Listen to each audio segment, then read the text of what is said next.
course. Is that why you think it was good at picking out that bit where just there was that one sudden peak of the Queen going past, and maybe you went to boat in itself? Sorry, anyway.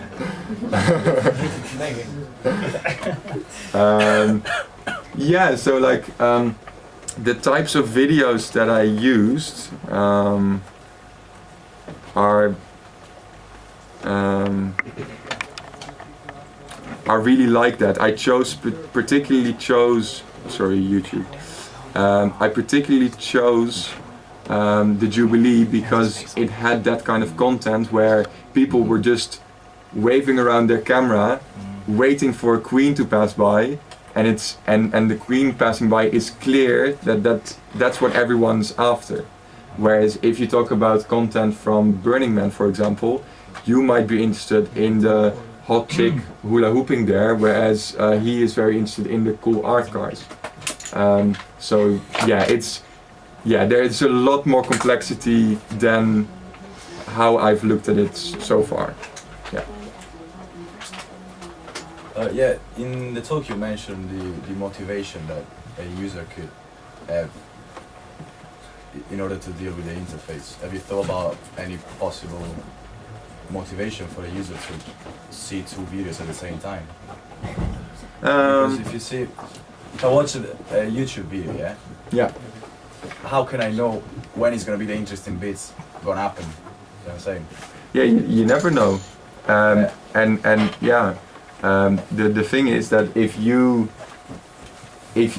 while you're watching it, you determine, right? You determine what's interesting for you. But I believe that video is just exploding at the moment. Visual content in general is just exploding. We are very visual creatures as humans, and what's happening now is that now this becomes also possible to host online on a web page, and so there's already a lot of video out there, but there will be only more, right? So what I also think, and I see this with myself, is that I'm getting more and more used to seeing things, like the whole browsing, the whole shallowness idea, that you're just grazing over web pages and just skimming through, seeing something here, and maybe having a music playlist in the background, and also a video, and maybe another video there. So I think this will become more attuned to this kind of consumption of media, and so yeah, I think that if you want to be informed / entertained about a particular set of videos, for example from a festival or from a large-scale public event, then yeah, you might be motivated to see things in parallel, 2 at the same time, or maybe even 3 or 4 at the same time. Okay, so if from this you pull out all the most interesting segments of a video, and then with the idea then you kind of pulling them together again. Now, from a storytelling standpoint or an editing standpoint, often what makes something interesting is the change. So from uninteresting to interesting, and then quiet again. Now, if you take out all the interesting parts and put them together, is it possible you get like a mash that would give people a headache? It's too good. Yeah. I don't think like we're there quite yet, but it's gonna be just queen. Yeah, no. That's how it's gonna end up. That's what they do with MTV music videos, or try to, right? But then I guess their attention span goes down, and then it somehow picks up again later. Yeah, I think you can actually. Then you should actually have a system that also gets input from people saying whether it's more relaxed or very engaging or very hyperactive, and then maybe use hard-coded models to fit that to a certain, to match your pattern of even like excitement. With films, so like Hollywood films and television, there's like they've even calculated over time. Yes. There's an algorithm that's developed that most films will have certain ups and downs, and it's just a calculation. Yeah. So they've already machine learned that from Hollywood. So yeah, why not make it? Yeah, exactly. But that's something then you should first try to get that from the data, which is what I'm currently not doing. But yeah. It could be possible. You could get it to look for adverts and then delete them. Yeah, I mean the nice thing is just a general approach, you know, like so at the moment, so I'm talking about semantical concepts in the beginning of my talk, right? And so, yeah, that might be a little bit confusing because I'm actually not using any kind of semantics in my analysis. I'm just using plain numbers and statistics to say, okay, I quantify how much have you focused on something. I'm not asking for semantical labeling, but you could as well do that, right? So this is the general point I wish to make is more, you know, this is one approach, but you can also, you know, ask for other type of input. You can ask people, is this actually interesting, or is it, please label it with, does it have a queen? The problem with that, however, is that you don't want to give people a form after every minute to fill in after every minute of watching video, right? And the nice thing of this approach is that the data acquisition becomes part of the interaction, so you don't even know that you're contributing data. And this is actually already happening on YouTube because YouTube tracks exactly what you do, from which video to which video you click, at what time code you skip through, at what time code you close the video, etc. So database. So they're already using these kind of techniques. This could be also distinguished from the one you like more and the one you don't like. On the data you can acquire, you maybe can say you are young, you're old, or you are, I mean, depends from definitely. You're naturalist or you're military based one. I'm sure that on the viewing behavior that YouTube has data about, I'm sure you can with a very high accuracy predict age and other demographic data. I'm very sure about that. So you didn't use in any way or look at like data that you could get from the actual video, like tracking faces or things like that? Okay.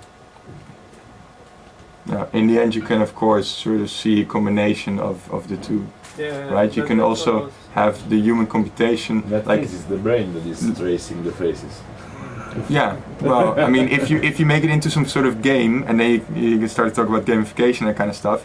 If you give people bonus points, they always work great. And for the amount of time that they've hovered over a face, yeah, you can get a face detection. I know there are like even little like handheld cameras do that they track the face in what you're looking at in real time. So.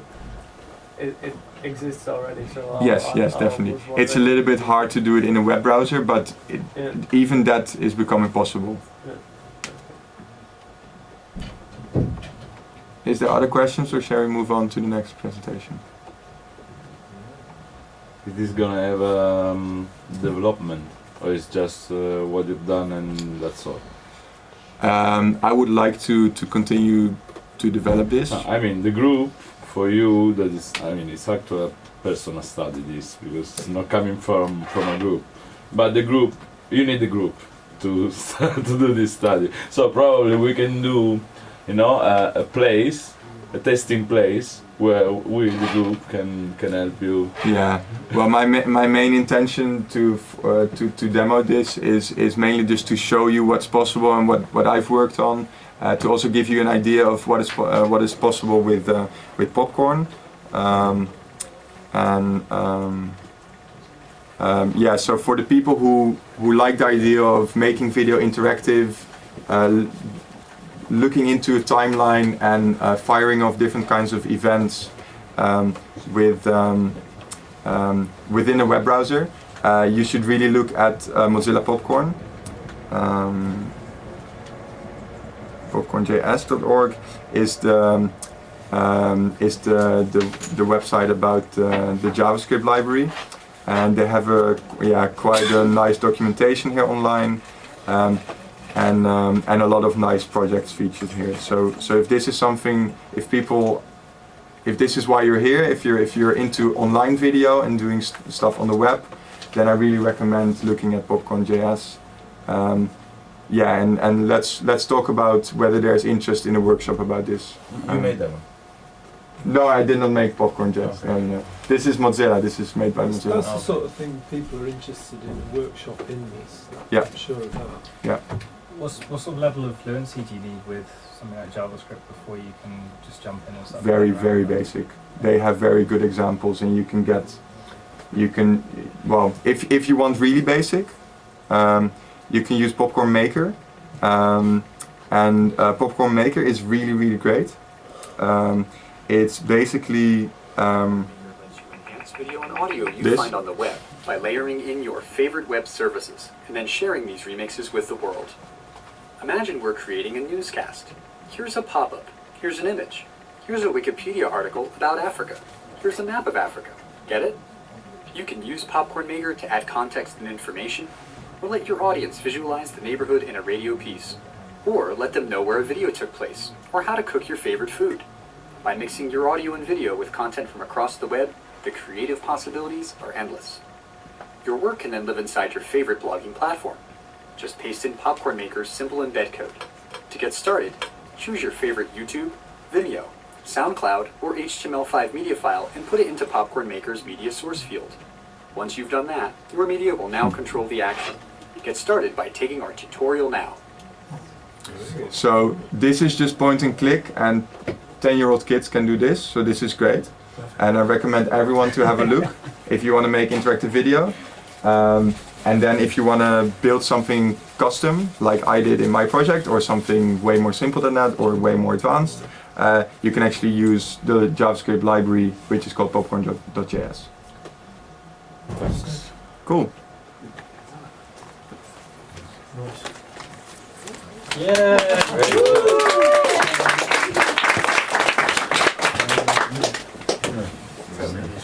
Anyway, yeah, thank you. We're gonna develop this. Yeah, cool. That's good. I'm going to have to give him the managed chair back. Yeah, that's what I'm saying, bloke. So, How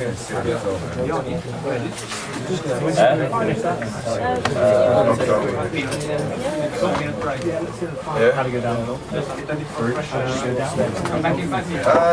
like it. Yeah, that's good. Hey. 5 minuti, 5 minute break. Okay. Yeah. Okay. In these 5 minutes, you can have a look at the other of the space around here, around you. If you want, you can smoke a cigarette. We have not a bar yet, but next time I think we should take at least some water. I might go and build myself a chair for the next. No, I mean I'm not sure about how it's working, but there is this matter, some energy drink or something from Austria. There's donation-based drinks in that space. In that space. It's super cold, right? Is there more presentations? Yeah. There is 2, 3, 4 maybe. Okay, but we're not doing a break.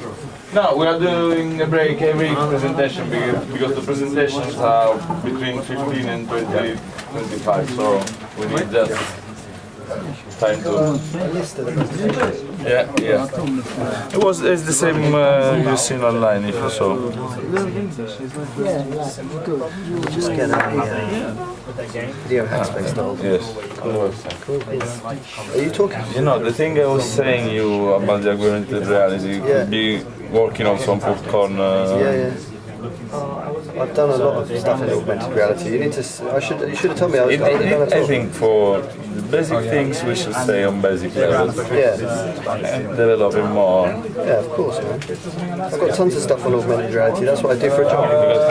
Because, I mean, using also this kind of childish graphics more than, you know? Yeah. It depends which is your target, you know? Totally. I'm super excited about this idea. Yeah, no. Sounds good. I'm super excited about it. Dopo c'è One Tenetemi per ultimo. aspetta, I just introduced some talk later. Più interessante. And now it's Guido, Yoni, Jessica, and after I'll talk some other things, tools to grow, to build. Praticamente è un'applicazione che funziona anche su internet, da quello che ho capito, questa qua, da quello che ho capito. Ma io comunque ci sarò alla fine, così posso solo vedere i miei filmati, dico che non so parlare inglese. Così sì, perché è tutto molto tecnico, invece io se faccio vedere i miei filmati, cioè la tensione si passa. Comunque siete su Ustream? Sì, su Ustream. We are on Ustream. This guy Fabrizio's already talked. Yes, we've been talking about the camera. Did someone record his talk? It's gonna be online. It's gonna be online. It's going to be online. Everything is gonna be online. What, in the same space? VideoHackSpace? Yeah. And when are you moving, you say? When they are moving? Middle February. Middle February we should move in the new place. Oh, ma che ha creato quello di prima che sono andato giù? Sono andato giù a prendere lui. L'ho capito. Ha fatto la parola non te lo posso. L'amico tuo non c'è. Adesso sono sceso io a prendere. E chi è? Lui. Ah, infatti sono sceso ma non c'è. Ma io non parlerò mai così tanto. Perché? Ah no, tu parlerai tanto No, proprio quanto? Ma non è che non è un esame che devi parlare per forza tot minuti. Devi parlare solo un minuto. Queste parole da dire mi fa venire un po' d'ansia, ma che cazzo c'hai da dire? Chi? Tipo No, in generale, persone che parlano troppo. ragazzini quando vanno.